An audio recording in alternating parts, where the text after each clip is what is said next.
Hello everyone, welcome back into this channel, and today I want to show you how to understand with the features that we can use freely on a CapCut and which features that we can not use when we have a CapCut in a free. So CapCut actually a free application, but they also several features that we cannot access before we upgrade this CapCut into Pro version. So let's do a new project and just add a random video here. I will let you use a scenery. Okay, let's say this. It's too long, I think. Okay, I will make it shorter. I think I will let you choose this. Okay, add into the project, and now I already have the video on it. So all of the features on the bottom here is free to be used for editing your video. Let's check in the edit.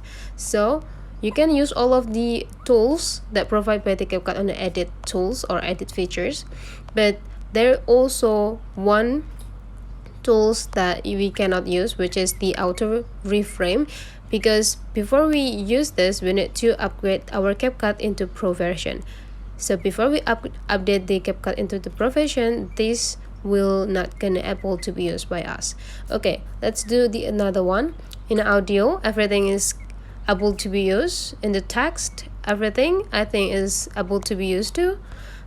I will like to show you that there will be a lot of features or a lot of things that we cannot use, which is in animation or effects. All of the effects that has a Pro sign on top in a corner, we cannot apply it on our video before we update the CapCut into the Pro version.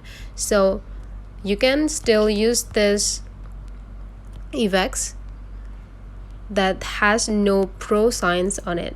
For example, you want to use this, yep, you're still able to use this. So you just need to explore which content of which features that has no Pro signs on the features so that you can apply it on your video. So that's all for today's information. Hopefully it's really got useful well for using the CapCut. So don't forget to leave some comment, like, and subscribe into this channel.